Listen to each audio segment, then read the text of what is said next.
वालेकुम सामीन। 5 शव्वालुल मुहर्रम की तारीख़ शुरू हो चुकी है, 3 अप्रैल है। ख़बर का उन्वान है राज्यसभा में वक्फ़ बिल पर बहस हो रही है। बहस पूरी प्लान के साथ है। बीजेपी का मकसद ये है कि वक्फ़ बिल हर हालत में पास हो और ये लागू हो जाए। लेकिन अभी बहुत सारे मुतबादिल हमारे पास हैं, मिल्लत इस्लामी के पास हैं, कोर्ट का दरवाज़ा है और वहाँ इंशाअल्लाह बीजेपी के जीतने का सिरे से कोई इम्कान नहीं है, क्योंकि बिल में इतने झोल हैं जिनका कोई ठिकाना नहीं है। हम सदस्य इमरान प्रतापगढ़ी का आज का बयान पेश कर रहे हैं और उसके बाद कल से हम इस बिल की खामियों को उजागर करना इंशाअल्लाह शुरू करेंगे। धन्यवाद सभापति महोदय। हम ही को कातिल कहेगी दुनिया, हमारा ही कत्लेआम होगा। हम ही कुएं खोदते फिरेंगे, हम ही पे पानी हराम होगा। सभापति महोदय, सन 1947 में दिल्ली की जामा मस्जिद की तारीखी सीढ़ियों पर खड़े होकर के भारत रत्न मौलाना अबुल कलाम आजाद साहब ने कहा था कि मुसलमानों कहां जा रहे हो, यह है तुम्हारा मुल्क, यहां तुम्हारे आबाओ अजदाद की कब्रें हैं। उस वक्त मौलाना आजाद की ये सदाएं सुन करके लोगों ने अपने सरों की गठरियां उतार करके रख दी थी। आज उसी दिल्ली में मौजूद देश की संसद में एक बिल आया है जो हमसे उसी जामा मस्जिद की सीढ़ियों के सबूत मांगेगा, जो उन्हीं सीढ़ियों के पास अपनी कब्र में सोए हुए मौलाना आजाद को फिर से कब्र से सदा देनी पड़ेगी कि ये जो कब्र है वो मेरी कब्र है, ये किसी सरकार की जागीर नहीं है। सभापति महोदय, मैं जहां खड़ा हूं इसी संसद भवन के सामने सड़क के उस पार अपनी कब्र में सोए हुए भारत के पूर्व राष्ट्रपति फखरुद्दीन अली अहमद की कब्र है। शायद अब उस कब्र से भी सदाएं आए कि ये कब्र मेरी कब्र है, ये सरकार की जागीर नहीं है। सभापति महोदय, मैं वक्फ कानूनों में किए जा रहे संविधान विरोधी बदलावों के खिलाफ बोलने के लिए खड़ा हुआ हूं। संविधान का आर्टिकल 14 हो, 29 हो, 30 हो, चीख चीख कर कहता है कि देश में सब बराबर के हकदार हैं। आर्टिकल 26 कहता है कि सबको अपने अपने मजहबी कामों के लिए मंदिर, मस्जिद, गिरजाघर, गुरुद्वारों का निर्माण करने का हक है और उसका रखरखाव का भी हक है। लेकिन डॉक्टर बाबा साहब अंबेडकर के संविधान को हर दिन कुचलने वाली यह सरकार देश के मुसलमानों से नफरत में इतनी अंधी हो गई है कि खुलेआम देश की संसद में देश सरकार के माइनॉरिटी मिनिस्टर साहब और होम मिनिस्टर साहब झूठ बोलते हैं और देश को गुमराह करते हैं, झूठ शब्द असत्य बोलते हैं। सरकार ने इस बिल का नाम उम्मीद रखा है। मंत्री जी कल से इसे देश के मुसलमानों के लिए नई उम्मीद बता रहे हैं। नहीं मंत्री जी, न तो यह बिल मुसलमानों के लिए नई उम्मीद है और न ही उम्मीद की नई किरण। सभापति महोदय, भाजपा ने पूरे देश में वक्फ के नाम पर कई सारे झूठ फैलाए हैं। आइए आज उनकी सच्चाई पर बात करते हैं। वक्फ ट्रिब्यूनल को ऐसे बताया जाता है जैसे वक्फ ट्रिब्यूनल कोई मजहबी खाप पंचायत हो। सभापति महोदय, जबकि सच्चाई यह है कि वक्फ ट्रिब्यूनल भी तो सरकारी न्यायिक विभाग है जिसमें सरकार द्वारा नियुक्त जज होते हैं, जिसमें प्रशासनिक अधिकारी होते हैं, कहीं ऊपर से थोड़ी आ गए। सभापति महोदय, देश के गृह मंत्री जी ने इसी सदन में कहा कि वक्फ ट्रिब्यूनल के फैसले के खिलाफ कोई कोर्ट नहीं जा सकता, जबकि सच यह है कि वक्फ एक्ट 1995 की धारा 83(9) के तहत हाई कोर्ट वक्फ ट्रिब्यूनल के फैसले की न सिर्फ समीक्षा कर सकता है बल्कि उसे बदल भी सकता है। सच तो यह है कि वक्फ बोर्ड खुद अपनी जमीनों के लिए कई सारी कोर्ट में मुकदमे लड़ रहा है। सभापति महोदय, दिल्ली की जिन 123 संपत्तियों को लेकर कल माइनॉरिटी मिनिस्टर, होम मिनिस्टर साहब और अभी आदरणीय नेता सदन बात कर रहे थे, आइए उनकी सच्चाइयों पे भी बात करते हैं। 1911 में जब अंग्रेजी हुकूमत ने कोलकाता के बजाय दिल्ली को राजधानी बनाने का फैसला किया तो रायसीना हिल्स के चारों तरफ जो मुसलमानों की ढेर सारी जमीनें थी उनको एक्वायर किया गया और लुटियन को इसकी तामीर की जिम्मेदारी सौंपी गई। सेंट्रल विस्टा की तरह लुटियन जोन का मेगा प्लान तैयार हुआ, लेकिन उस वक्त के मुसलमानों ने उस वक्त की अंग्रेजी हुकूमत से अपनी इबादत गाहों को बचाने के लिए लड़ाई लड़ी। मामला ब्रिटिश गवर्नमेंट तक पहुंचा। तब यह तय हुआ कि वो जो धार्मिक स्थल हैं उन्हें जस का तस रहने दिया जाएगा। इंडिया गेट के बगल वाली मस्जिद हो, जाप्तागंज, सुनहरी बाग मस्जिद हो, पार्लियामेंट रोड वाली मस्जिद हो, ऐसी 123 संपत्तियों के मैनेजमेंट के लिए 1913 में मुसलमान वक्फ वैलिडेशन एक्ट बना और उसके बाद एक नया शहर बसाया गया जिसे लुटियंस जोन का नाम दिया गया। फिर 1943-45 के बीच एक और समझौता हुआ आजादी से पहले, उसके तहत काफी सारी वक्फ जायदादों को सुन्नी मजलिस औकाफ बनाकर उसके अंडर किया गया ताकि उसकी देखरेख की जा सके। गृह मंत्री जी 2 दिन से सदन में जो बात कह रहे हैं वो दरअसल 123 संपत्तियां उसी सुन्नी मजलिस औकाफ के तहत आती। सभापति महोदय, आजाद भारत आजाद हुआ। आजादी के बाद भारत में 1954 में वक्फ एक्ट लागू हुआ, जिसकी धारा 9 के तहत 1964 में केंद्रीय वक्फ काउंसिल का गठन हुआ। दिल्ली की वही 123 प्रॉपर्टीज को 1970 में सर्वे गजट करके गजट नोटिफाई किया गया। इसके निपटारे के लिए पूर्व प्रधानमंत्री इंदिरा जी के द्वारा 1974 में एक बर्नी कमेटी बनाई गई। बर्नी कमेटी ने 1976 में इन 123 संपत्तियों को दिल्ली वक्फ बोर्ड की संपत्ति होने की रिपोर्ट सौंपी। उस रिपोर्ट के आधार पर 1984 में कांग्रेस सरकार ने उन 123 प्रॉपर्टीज को दिल्ली वक्फ बोर्ड को सौंपने का फैसला किया, जिसके खिलाफ विश्व हिंदू परिषद कोर्ट गई। मामला 2011 तक पेंडिंग रहा। फिर 2011 में कोर्ट ने सरकार को आदेशित किया कि इसका निपटारा करो। तब 2013 में तत्कालीन यूपीए सरकार ने दिल्ली की उन्हीं 123 जायदादों को बर्नी कमेटी की सिफारिशों के मुताबिक वक्फ बोर्ड के हवाले किया।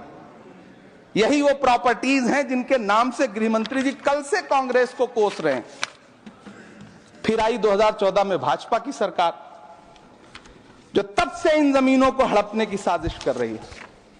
जिस बिल को मुसलमानों के हुकूक की हिफाजत करने वाला बिल बताया जा रहा है, उसी को पेश करने के लिए और उस पर बात करने के लिए लोकसभा में भाजपा सरकार के पास एक भी मुस्लिम सांसद नहीं है। जिस वक्त, मैं लोकसभा कह रहा हूं, सुना करिए, जिस वक्फ बिल को मुस्लिम महिलाओं को हक दिलाने वाला बताया जा रहा है, उसे संसद में पेश करने वाली पार्टी के पास न तो राज्यसभा में, न लोकसभा में, न देश की किसी विधानसभा में एक भी मुस्लिम महिला सदस्य नहीं।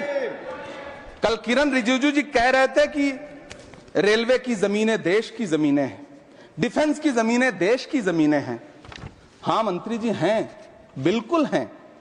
ये जो वक्फ की जमीनें हैं, ये हमारे पुरखों ने धार्मिक कामों के लिए डोनेट किया है, तो हम भी तो इसी देश के नागरिक हैं, हम भी तो इसी देश के बेटे हैं, तो वक्फ की जमीनें भी तो इसी देश की जमीनें हैं। उनको पराया क्यों बोलते हैं आप? सभापति महोदय, अशफाकुल्ला खान जब फैजाबाद की जेल में फांसी के फंदे पर झूल रहे थे, तो इसी देश की जमीन के लिए झूल रहे थे ना। सभापति महोदय, अंडमान की जेल में काला पानी की सजा काटकर अपनी जान देने वाले मौलाना फजले हक खैराबादी हो या शेर खान अफरीदी हो, वो भी तो इसी जमीन के लिए अपनी जान दे रहे थे ना। सभापति महोदय, पाकिस्तान के खिलाफ लड़ते हुए अपनी जान देने वाले महावीर चक्र विजेता ब्रिगेडियर उस्मान हो या पाकिस्तान के पैटर्न टैंक उड़ाने वाला परमवीर चक्र विजेता वीर अब्दुल हमीद हो, वो भी तो इसी जमीन के लिए अपनी जान दे रहा था ना। और मंत्री जी, मैं इस सदन में अलल ऐलान ये कहता हूं कि जब भी इस देश की जमीन को लहू की जरूरत होगी, आपसे 2 कदम आगे इमरान खड़ा मिलेगा। ये मैं आपसे यकीन दिलाते हुए कह रहा हूं। सभापति महोदय, मैं सरकार से कहना चाहता हूं, हमसे हमारी इबादत गाहें तो मत छीनिए ना, हमारे घरों पे बुलडोजर तो मत चलाइए ना, हमारी कब्रों में तो हमें सुकून से सोने दीजिए ना। सभापति महोदय, माइनॉरिटी मिनिस्ट्री का बजट कट करके, मुस्लिम बच्चों की स्कॉलरशिप बंद करके अब सरकार कह रही है कि हम वक्फ की आमदनी से गरीब मुसलमानों का भला करेंगे। गुजरात की बेटी बिल्किस के बलात्कारियों की रिहाई के बाद उन्हें माला पहनाने वाली लोगों के नेता ये कह रहे हैं कि यह बिल मुस्लिम महिलाओं को उनका हक दिलाएगा।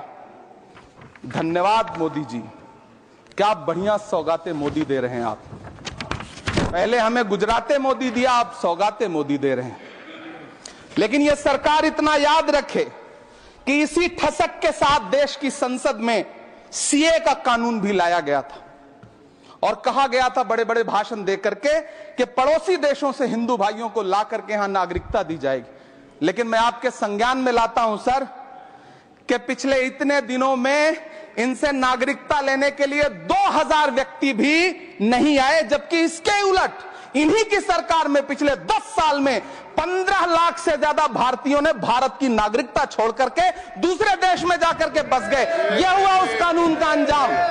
सभापति महोदय, इसी तरह की जिद के साथ किसानों के खिलाफ भी कानून लाए गए थे।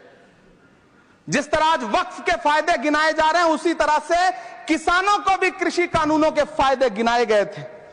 लेकिन अंजाम क्या हुआ? 700 किसानों की शहादत लेने के बाद सरकार को अन्नदाता किसानों के सामने घुटने टेकने पड़े और कृषि कानून वापस लेने पड़े।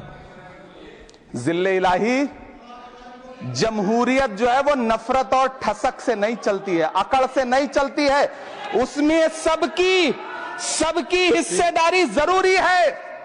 कल देश के माइनॉरिटी मिनिस्टर ने लोकसभा में खड़े होकर एक शेर सुनाया था कि मुझसे कोई बदगुमान न हो, तो मैं उन्हें एक शेर सुनाना चाहता हूं कि मैं आज जद पे हूं तो इतना खुशगुमान न हो, मैं आज जद पे हूं तो इतना खुशगुमान न हो, चराग सबके बुझेंगे हवा किसी की नहीं।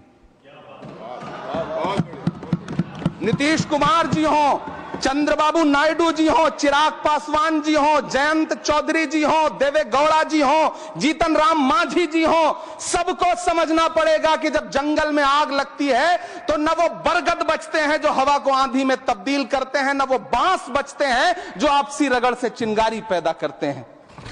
सभापति महोदय, जब देश को मनमोहन सिंह साहब जैसा काबिल प्रधानमंत्री मिलता है तो देश को आरटीआई जैसा एक्ट मिलता है, सेज जैसा एक्ट मिलता है, मनरेगा जैसा एक्ट मिलता है, लिबरलाइजेशन मिलता है, राइट टू एजुकेशन मिलता है, नेशनल फूड सिक्योरिटी एक्ट मिलता है।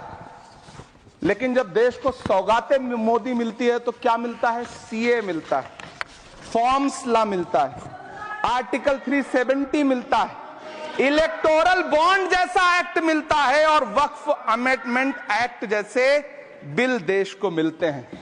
मुझे तो अपने हमवतन भाइयों से पूछना है कि आपको अपने बच्चों की तरक्की, खुशहाली और नौकरी की दरकार है या फिर मुसलमानों की दान की गई जमीनों को लूट कर धन्ना सेठों को देने की साजिश करने वाले कानून की? सभापति महोदय, यह सरकार रात के 3 बजे तक पूरे देश को जगा करके संसद में अपने ही नागरिकों को नीचा दिखाने के लिए वक्फ बिल ला रही थी, तो उधर रात के 1:30 बजे अमेरिका हम पर 26% टैरिफ लगा रहा था। सरकार की प्राथमिकताएं देश को पता। सभापति महोदय, मैं बहुत भावुक हूं आज और मुझे अच्छा लगा कि आदरणीय नेता सदन जगत प्रकाश नड्डा जी ने बहुत अच्छी बातें भी की, मन से बातें की। क्योंकि उनके नाम में प्रकाश जुड़ा है तो मैं उनमें हमेशा एक रोशनी की किरण देखता हूं। मैं उनके सामने बहुत अदब से ये बात कहना चाहता हूं कि चरागों के सफर में दबदबा हो आंधियों का तो फिर अंजाम जुल्मत के सिवा कुछ भी नहीं होगा। ये दुनिया नफरतों के आखिरी स्टेज पर है, इलाज इसका मोहब्बत के सिवा कुछ भी नहीं होगा। मैं भावुक हूं, मेरी पलकें गीली हैं। अगर देश की एक बहुत बड़ी आबादी को लगता है कि आप उसका भला करने के लिए नहीं बल्कि उनकी इबादतगाहों, उनकी कब्रिस्तानों, उनकी खानकाहों को बर्बाद करने का बिल ला रहे हैं, तो फिर आप अगर समझाने में नाकामयाब रहे हैं तो यह आपकी नाकामयाबी है। पहले समझाइए, उसके बाद कोई बिल लेकर के आइए, तब शायद हम आपका इतनी पुरजोर तरीके से विरोध ना करें। लेकिन सभापति महोदय, मैं अंत में सिर्फ इतना कहना चाहता हूं कि इस बिल में जो भी पॉइंट्स दिए गए हैं, बॉम्सी पोर्टल देख लीजिए, सरकार का झूठ आपको पकड़ में आ जाएगा। हम डरे नहीं हैं, हम सिर्फ सरकार से अपील कर रहे हैं कि हमें अपना समझिए, हम आपके अपने हैं, इस देश के नागरिक हैं और आप ताकत में हैं। संख्या बल के आधार पर बिल हो सकता है आप पास करा ले, लेकिन आपको यह बात समझनी पड़ेगी कि हम तो वो तारीख हैं, जहनों में रहना है जिसे, कागजी पुर्जे नहीं जो फाड़ डाले जाएंगे। जिस जमीन पर मैं खड़ा हूं ये मेरी पहचान है। आप आंधी हैं तो क्या मुझको उड़ा ले जाएंगे? आपको यह बात समझनी पड़ेगी। आपको अगर इतना विपक्ष की तरफ से पहले जेपीसी में इतने सारे पॉइंट्स आए और उसके बाद कल से लोकसभा में और राज्यसभा में सुझाव आप सुनने को तैयार नहीं है, लोगों की शंका को दूर करने के बारे में आप बिल्कुल सोच नहीं रहे, बस आप कह रहे हैं यह बिल उम्मीद की नई किरण है। नहीं साहब, इसे भले किरण जी लेके आए हैं, लेकिन ये उम्मीद की नहीं बल्कि नाउम्मीदी की किरण है। और इस देश की एक बहुत बड़ी आबादी इस बात से खदशे में है, शक में है कि आप सीधे उनकी जमीनों को लूट करके धन्ना सेठों को बेचना चाहते हैं। मेरी अब भी आपसे अपील है कि इस बिल को वापस लीजिए। यह बिल कहीं से आपके अपने नागरिकों के लिए अच्छा नहीं है। यह बिल सिर्फ इस देश के मुसलमानों को नीचा दिखाने का और अपने एक ऐसे मतदाता वर्ग को खुश करने का बिल है जिनको इस बिल के पास हो जाने से कुछ मिलेगा भी नहीं। लेकिन आप एक नैरेटिव देना चाहते हैं, एक मैसेज देना चाहते हैं। मेरी आपसे अपील है कि कृपया ये जो सबका साथ सबका विकास का नारा है, इस नारे को रत्ती भर तो चरित्रार्थ कर दीजिए। बहुत बहुत धन्यवाद। वालेकुम सामीन, 5 शव्वालुल मुकर्रम की तारीख शुरू हो चुकी है, 3 अप्रैल है। खबर का उन्वान है राज्यसभा में वक्फ बिल पर बहस हो रही है। बहस पूरी प्लान के साथ है। बीजेपी का मकसद ये है कि वक्फ बिल हर हालत में पास हो और ये लागू हो जाए। लेकिन अभी बहुत सारे मुतबादिल हमारे पास हैं, मिल्लत इस्लामी के पास हैं, कोर्ट का दरवाज़ा है और वहाँ इंशाअल्लाह बीजेपी के जीतने का सिरे से कोई इम्कान नहीं है, क्योंकि बिल में इतने झोल हैं जिनका कोई ठिकाना नहीं है। हम सरदस्त इमरान प्रतापगढ़ी का आज का बयान पेश कर रहे हैं और उसके बाद कल से हम इस बिल की खामियों को उजागर करना इंशाअल्लाह शुरू करेंगे।